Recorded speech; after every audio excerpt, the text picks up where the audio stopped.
Hey guys, what's happening? My name's Simon, and this is Call of Duty Black Ops. Awesome. And this is Summit with an Orc H-bar on Domination. And I hope you enjoy it, but that's not really what I'm going to talk about today. So, if you're after some tips and trips on Domination or anything like that, I've got previous videos on how to do well in Domination, stuff like that. I'm actually going to read you an article today, which I found very funny. It's about Australia, and it's called the article is titled "Australia, the Confusing Country," and I thought I'd share it with you because I found it quite funny, quite an interesting read, and I hope you guys do as well. So let's start off and see what it says. Okay, so I'm just going to read it to you as if I was a normal person reading something out.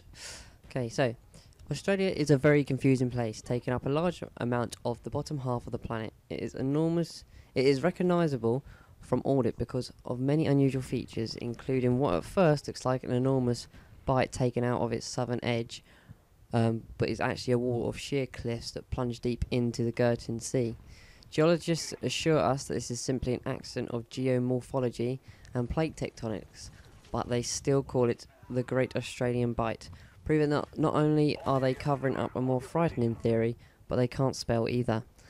The first of the confusing things about Australia is the status of the place. Where other land masses and sovereign lands are classified as either a continent, island or country, Australia is considered all three. Typically, it is unique in this. The second confusing thing about Australia are the animals. They can be divided into three categories: poisonous, odd and sheep. It is true that the 10 most poisonous arachnids on the planet, Australia has 9 of them. But it would be more accurate to say that out of the 9 most poisonous arachnids, Australia has all of them. However, there are curiously few snakes, possibly because the spiders have killed them all. But even the spiders won't go near the sea. Any visitors should be careful to check inside their boots before putting them on, under toilet seats before sitting down, and generally everywhere else. A stick is very useful in this task. Strangely, it tends to be the second class of animals, the odd, that are the more dangerous. The creatures that kills the most people each year is the common wombat. It's nearly as ridiculous as its name, and it spends its life digging holes in the ground, in which it hides during the night. It comes out to eat worms at night and grubs. The wombat kills people in 2 ways. First, the animal is indestructible. Digging holes in the hard Australian clay builds muscles that outclass his Olympic weightlifters. At night they often wander the roads. Semi-trailers, or road trains, have hit them at high speed, with all 9 wheels on one side, and this merely makes them very annoyed. They express this by snorting, glaring and walking away.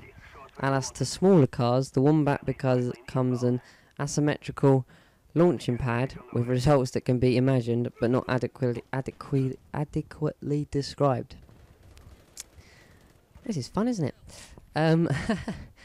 The second way the wombat kills people relates to its burrowing behaviour. If a person happens to put their hand down a wombat hole, the wombat will feel the disturbance and think, "Ho, my hole is collapsing," at which it will brace its muscled legs and push up against the roof of its burrow with incredible force to prevent its collapse. Any unfortunate hand will be crushed, and attempts to withdraw will cause the wombat to simply bear down harder. The unfortunate will then bleed to death through their crushed hand as the wombat prevents him from seeking assistance. This is considered the third most embarrassing way to die, and Australians don't talk about it that much. At this point, we would like to mention the platypus, the strange relative of the mammal, which has a duck bills, otter's tail, webbed feet, lays eggs, detects its aquatic prey in the same way as the electric eel, and has venomous barbs attached to its hind legs, thus combining all typical Australian attributes into a single improbable creature. The last confusing thing about Australia is its inhabitants. First, a short history. Sometime around 40,000 years ago, some people arrived in boats from the north. They ate all the available food, and a lot of them died. The ones that survived learned respect for the balance of nature, man's proper place in the scheme of things, and spiders. They settled in and spent a lot of the intervening time making up strange stories. Then, around 200 years ago, Europeans arrived in boats from the north. More accurately, Europeans convicts were sent, with a few deranged and stupid people in charge. They tried to plant their crops in autumn, failing to take into account the reversible seasons when moving from the top half of the planet to the bottom, ate all their food and a lot of them died. About then, the sheep arrived, and have been treasured ever since. It is interesting to note here that the Europeans always consider themselves vastly superior to any other race they encounter, since they can lie, cheat, steal, and litigate, marks of civilized culture they say, whereas all the Aboriginals can do is happily survive left being in the middle of a vast red-hot desert equipped with a stick. Eventually, the new lot of people stopped being Europeans on extended holiday and became Australians.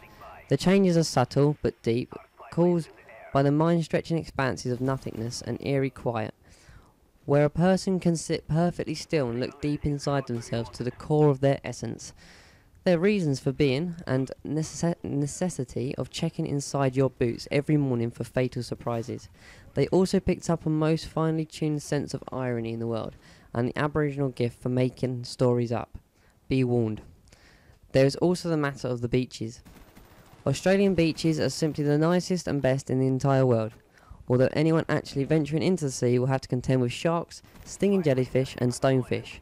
That's a fish which sits on the bottom of the sea and pretends to be a rock and has venomous barbs sticking out of it that will kill just from the pain. And the other thing they've got to worry about is surfboarders. However, catching a beach sunset is well worth the risk. As a result of all this hardship, dirt, thirst and wombats, you would expect Australians to be a dour lot. Instead, they are genuine, jolly, cheerful, and always willing to share a kind word with a stranger, unless that stranger is an American. Faced with insurmountable odds and impossible problems, they smile disarmingly and look for a stick. Major engineering feats have been performed with sheets of corrugated iron, string, and mud. Alone of all the races on Earth, they seem to be free from the grass is greener on the other side of the fence syndrome, and roundly proclaim that Australia is in fact the other side of that fence. They call themselves the land of Oz, God's zone. The best bloody place on earth, bar none, struth. The irritating thing about this is that they may be right. There are some traps for the unsuspecting traveller though. Do not under any circumstances suggest that the beer is imperfect, unless you are comparing it to another kind of Australian beer. Do not wear a Hawaiian shirt. Religion and politics are safe topics, mainly because the Australians don't care too much about them, but sport is a minefield. The only correct answer to this, so how do you like our country, eh? Is best fucking country in the world. It is very likely that on arriving, some cheerful Australians will adopt you, and on your first night will take you to the pub where the Australian beer is served. Despite the obvious danger, do not refuse. It is a form of initiation rite. You will wake up late the next day with an astonishing hangover, a foul taste in your mouth, and wearing strange clothes. Your host will usually make sure you get home and wave off any legal difficulties with it's his first time in Australia, so we took him to the pub. To which the policeman will sagely nod and close his notebook. Be sure to tell the story of these events to every other Australian you encounter, adding newest embellishments at every stage, and noting how strong the beer was, thus you will be accepted into this unique culture. Most Australians are now urban dwellers, having discovered the primary use of electricity, which is air conditioning and refrigerators. And I thought that was quite a funny article, to be honest with you. I know the video's coming to an end, so I hope you've watched it all. But that article made me want to go to Australia. I don't know about you, but I really want to go to Australia now. So I hope you enjoyed the video, and I'll speak to you later. Bye.